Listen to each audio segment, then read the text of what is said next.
Hello and welcome. I'm Rawia Alami and this is the Dailies, where we take a look at important news stories, reports, analyses and articles published in newspapers and media outlets across the world. Most newspapers focus today on Ukrainian President Volodymyr Zelensky's visit to the White House for high-profile talks aimed to explore potential pathways to peace and to secure commitments for Ukraine's security moving forward. Zelensky's visit was armed by the presence of various European leaders to underscore the international concern over the conflict's impact on regional stability and the security of Europe. We'll start with the New York Times, which published an analysis highlighting the move by European leaders to join Ukrainian President Volodymyr Zelensky in his visit to the White House today, signaling both solidarity and deep concern. The analysis also highlights President Trump's sudden reversal on a ceasefire, which has unsettled allies and raised doubts about his alignment with Russia's Vladimir Putin. Also, the piece underscores Europe's fear that Trump might pressure Zelensky into territorial concessions that could weaken Ukraine and fracture NATO. It also notes the unclear U.S. security assurances and ongoing disputes over who should shoulder the burden of Ukraine's defense. Overall, the report illustrates a fragile moment for Western unity, where Ukraine's future and transatlantic trust hang in the balance. In its editorial, The Washington Post analyzes the outcome of President Donald Trump's Alaska summit with Vladimir Putin, portraying it as inconclusive yet strategically revealing. Trump pressed for a ceasefire in Ukraine while Putin sought to avoid new sanctions, leaving negotiations unresolved. The piece highlights Trump's shift towards a full peace agreement rather than a fragile ceasefire, supported by his coordination with Zelensky. Excuse me. The editorial underscores the importance of potential secondary sanctions on Russian oil revenues, arguing that that could deter stalling tactics. Ultimately, the piece suggests that Putin's small public relations win matters less than whether the U.S. will firmly support Ukraine by opposing any Russian demands for territory. The editorial board of the Wall Street Journal had a similar opinion regarding the Alaska summit, as it warns that the pursuit of peace may come at Ukraine's expense. The editorial highlights how, initially threatening severe consequences without a ceasefire, Trump abandoned that demand and removed potential sanctions on Russian oil buyers, aligning more with Putin's goals. While European leaders noted Trump raised the idea of Western security guarantees for Ukraine, the article argues that such assurances would require significant U.S. military involvement to be credible. Ultimately, the piece questions whether Trump's eagerness for a peace legacy risks emboldening adversaries while undermining Ukraine's sovereignty and long-term security. The Times published an analysis contending that the ball now is in Zelensky's court, but he is in an impossible position. The piece examines the critical role of Ukraine's embattled Donbas region, which has taken the highest toll of the war since 2014. Once the country's industrial hub, it has been devastated by years of fighting, leaving cities in ruins and coal production crippled. The analysis highlights Russia's latest proposal, revealed after the Trump-Putin summit, demands Ukraine to cede its remaining 22% of Donbas in exchange for halting attacks elsewhere.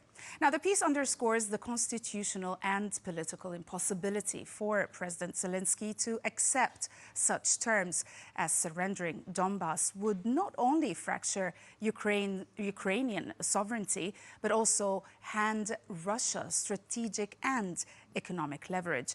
The analysis also frames Washington talks as a pivotal test for Ukraine's survival. Another analysis caught my eye today was published by The Telegraph, explaining how Starmer taught Zelensky how to speak Trump. The piece explores how UK Prime Minister Keir Starmer has stepped into an unusual role, coaching Volodymyr Zelensky on how to navigate Donald Trump's volatile style. Drawing from his own diplomatic success with Trump, Starmer has advised Kiev to open conversations with gratitude, avoid confrontation and also flatter the US president publicly while shaping policy behind the scenes. The piece highlights how Zelensky's earlier Oval Office clash with Vice President J.D. Vance exposed Ukraine's vulnerability in Washington diplomacy. Now, European leaders, including Macron, Merz, von der Leyen and Rutte, are joining Zelensky in Washington to prevent further missteps. The analysis underlines the article's central point that speaking Trump has become as critical to Ukraine's survival as battlefield strategy. Back to the New York Times, which examines in its analysis President Trump's selective approach to justice, highlighting a pattern of leniency towards white, wealthy or politically aligned offenders while imposing harsh treatment on black and minority defendants. The piece details examples ranging from January the 6th rioters and pardoned police officers to high-profile international cases, comparing these to the administration's militarized response to crimes in Washington. The analysis also emphasizes that Trump's second-term policies heighten racial and political inequities, while raising questions about proportionality and fairness. Moving on to Axios, which published a report showing a growing pessimism among U.S. consumers about the job market, with sentiment levels matching those seen during the 2028 financial crisis. The University of Michigan's survey shows 62% of Americans expect unemployment to worsen in the coming year.